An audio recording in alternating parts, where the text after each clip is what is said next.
nosotros no aceptaremos la exclusión de nuestro pueblo de ese derecho. Mr. Gorbachev, tear down this wall.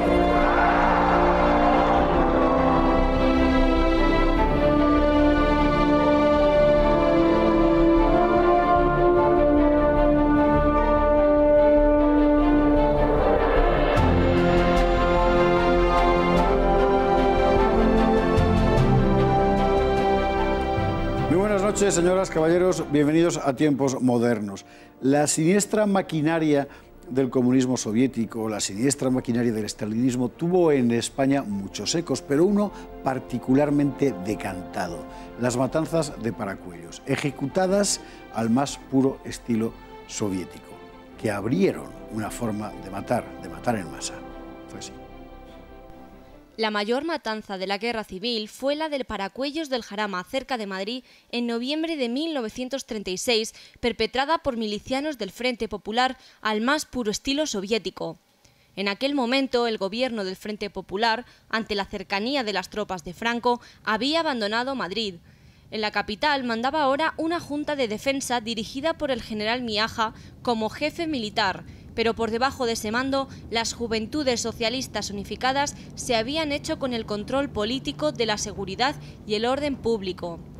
Ese mismo día, las Juventudes Socialistas, dirigidas por Santiago Carrillo, se habían pasado en bloque al Partido Comunista, y este, siguiendo instrucciones directas de los agentes de Moscú, era ya el auténtico poder político en la capital de España. Fue precisamente un consejero soviético, Mikhail Kholstov, quien sembró en las cabezas de los comunistas españoles la idea de liquidar a los presos políticos.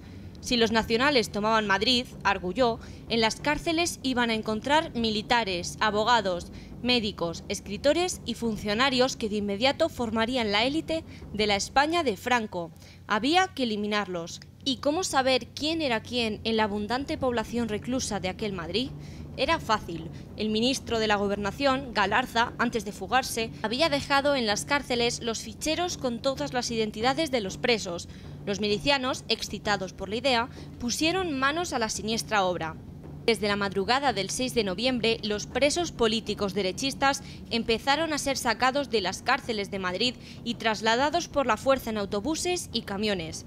Oficialmente se decía que eran enviados a Valencia, pero en realidad se les hacía bajar de los vehículos en las cercanías del pueblo de Paracuellos del Jarama y allí eran fusilados en masa. Las víctimas eran principalmente ciudadanos de ideas derechistas, militares y profesionales sospechosos de simpatizar con el bando nacional, pero entre los asesinados había incluso niños. Los ejecutores fueron fundamentalmente los piquetes dispuestos por las milicias del Partido Socialista, el Partido Comunista y el sindicato UGT. El consejero de Interior de la Junta de Madrid, el joven comunista Santiago Carrillo, fue el principal responsable político de la operación. Entre el 7 de noviembre y el 4 de diciembre de 1936, más de 2.500 personas fueron asesinadas por este procedimiento en Paracuellos. Las matanzas no cesaron hasta que el anarquista Melchor Rodríguez se hizo cargo de las prisiones de Madrid. Un episodio absolutamente siniestro, truculento, traumático, trágico, que aquí vamos a examinar fundamentalmente por su relevancia política. Porque fue, Juan Fruger, buenas noches. Buenas noches. Una operación política. Fue una operación política, además perfectamente cronometrada y milimetrada. No es casualidad que el mismo día 6 de noviembre el gobierno abandone Madrid. Esa misma tarde, a lo largo de todo el día, van saliendo con sus problemas, porque algunos son parados, sobre todo por milicias anarquistas a la salida, son llamados traidores. Pero en ese mismo momento, las Juventudes Socialistas Unificadas, que eran unas juventudes conjuntas del Partido Socialista y Partido Comunista, pasan a depender orgánica y exclusivamente del Partido Comunista, con Santiago Carrillo a la cabeza. Y esa misma madrugada, con toda la documentación que queda en las cárceles, que no ha salido como debería haber correspondido al irse la administración pública a Valencia, se les deja la documentación de quiénes están en cada cárcel a disposición de esas milicias que empiezan con las matanzas esa misma noche. No esperan, no tienen que organizar nada, todo está organizado, todo está planificado, ¿no? Entonces, evidentemente, la situación política, la subida de poder de los comunistas en detrimento de anarquistas y socialistas en Madrid queda clara y ya sea a través de los asesores soviéticos, se ha organizado. Veremos, este mismo ejemplo es lo que ocurre, por ejemplo, en la Polonia ocupada por la Unión Soviética en la Segunda Guerra Mundial, en Katyn. Es el mismo tipo de víctima la que cae en las sacas de Paracuello. Bueno, llamamos genéricamente sacas de Paracuello, porque ya veremos que no es solamente la matanza de Paracuellos, de lo que ocurre en Katyn. Es decir, es toda la inteligencia, toda la oficialidad, todo aquello que pueda poner un freno al paraíso soviético que quieren implantar, es ejecutado y asesinado con nocturnidad. Aquí hay tres elementos, pues. Por una parte tenemos la bolchevización acelerada de las juventudes socialistas. Ya el PSOE estaba enormemente bolchevizado, pero Carrillo va a decirle a Largo Caballero, nos vamos al PC. Y va con gente de los suyos, de las juventudes socialistas. Imagino que Largo Caballero se quedaría con la cara a cuadros diciendo, pero ¿cómo si Lenin soy yo? Pero el hecho es que se pasan. En ese mismo momento, Carrillo está siendo muy influido, lleva semanas siéndolo, por dos agentes del Comintern, que son Kodovila y muy particularmente Koltsov, que es directamente el hombre de Stalin, el hombre de Moscú en Madrid. Simultáneamente a todo eso tenemos el abandono del gobierno, que efectivamente abandona Madrid, se marcha a Valencia, deja aquí la Junta de Defensa y deja en las cárceles la documentación de los presos políticos más significados. Pero no solo por razones, que eran las razones políticas iniciales, en fin, de su posible relevancia para el bando enemigo si ocupaba la capital, sino por razones tan peregrinas como ser asiduo de la adoración nocturna. Por ejemplo. Y no solo el hecho de que aquellas personas consideradas contrarrevolucionarias, que era el estigma, ¿no?, que se podía aplicar, sino que es que en Paracuello son asesinadas familias completas. No es solamente lo que se saca las sacas de las cárceles empiezan el día 7 de noviembre, pero ahí se está asesinando durante un mes todas las noches. No todo sale de las cárceles. Hay detenciones que se hacen y en la misma noche son trasladados a Paracuellos o a Rivas o a Majadahonda, perdón, a Pozuelo, a Aravaca, sí, a todos los... van allí. O sea, hay un listado de 276 menores de edad asesinados en Paracuellos. Eso no es una persona objetivamente, un menor de edad, un niño, no es una persona objetivamente peligrosa para la Revolución Soviética. Es simplemente el concepto ruso de acabar con una forma de pensar, una ideología, todo aquello que pueda, a corto, medio y largo plazo, significar la oposición a lo que ellos quieren implantar. Aquí hay una responsabilidad política inmediata que no se le atribuye al jefe de la Junta de Defensa de Madrid, que es el general Miaja, sino muy específicamente a los responsables del órgano de seguridad, que son Carrillo y sus muchachos del ya Partido Comunista. Sí, sobre todo Serrano Poncela, ¿no?, que es su número 2, que es realmente el que firma, ¿no?, porque Carrillo tiene la habilidad de no firmar las órdenes, ¿no? Es Serrano Poncela. El procedimiento, todo el mundo que lo ha estudiado, nadie duda ya en señalar a Santiago Carrillo como responsable político sin ninguna duda.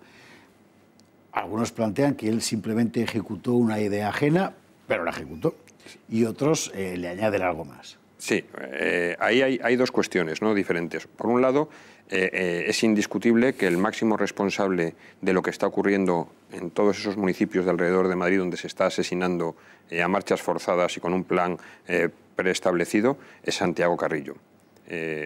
Eso ya nadie puede dudarlo, incluso el método está estudiado, se sabe con la documentación que se le daba cartas de libertad y traslado a Valencia. Y resulta que de las cartas de libertad y traslado a Valencia, ninguno llega a Valencia, prácticamente nadie es puesto en libertad y todos acaban en Paracuellos, ¿no? Las firma Serrano Poncela, como decíamos hace un momento, y Carrillo es quizá digamos, la inteligencia, ¿no?, el que diseña el plan y lo ejecuta. Pero luego hay otra cuestión, y es la autoría material de los hechos empieza a extenderse entre las diferentes milicias. Se crean esas milicias de defensa de la retaguardia. Ahí quería ir yo precisamente, porque este es un asunto muy importante.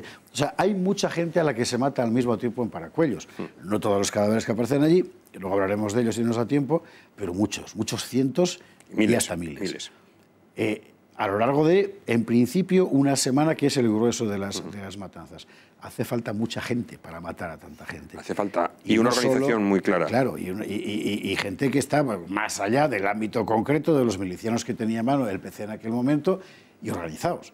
Hay que subirlos en autobuses, como esos que estamos viendo en las imágenes del Servicio Municipal de Madrid, que es donde los llevaban, llevarlos fuera de una ciudad en guerra pasado todos los controles, dejarlos, desviarlos a un punto concreto, hacerlos bajar, asesinarlos, etcétera. Es decir, es evidente que había una organización premeditada y bien estudiada donde todos los demás tuvieron que colaborar. Exactamente. Para ir a Paracuellos no había la red de carreteras que existe ahora mismo. Para ir a Paracuellos había que pasar por 3 núcleos de población, cada uno de ellos con un control diferente.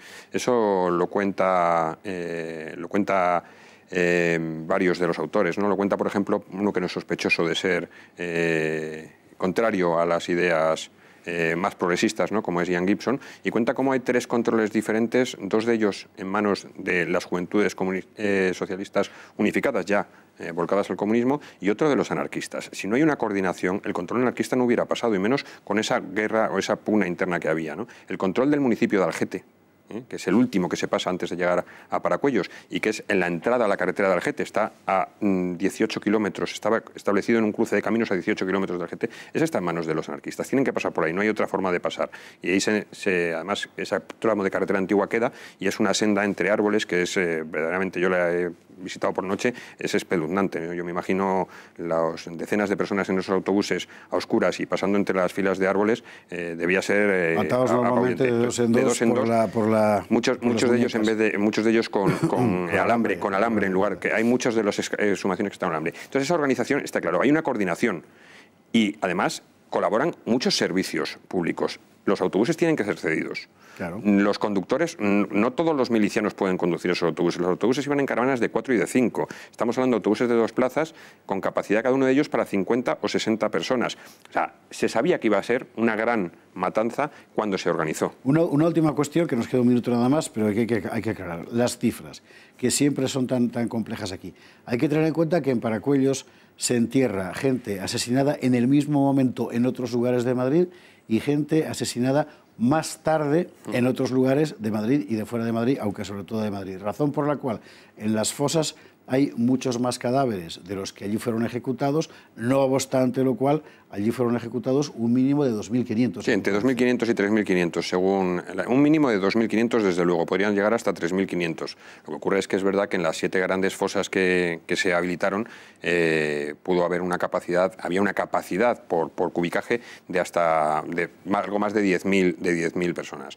Al final el número es lo de menos, ¿no? Lo que es importante es que es un plan estratégicamente organizado, dirigido desde Moscú y diseñado y aplicado por Carrillo, que fue la mano ejecutora. Yo las cifras casi no quiero, o sea, no me gusta entrar al debate porque a mí me da igual que sean los 2.500 de ahí, los 6.700 que marcan unos, los 8.500 que marcan otros, quizás sea lo de menos. La cuestión es que allí se mataron a miles de personas, entre ellos el 10%, 276 niños o menores de edad.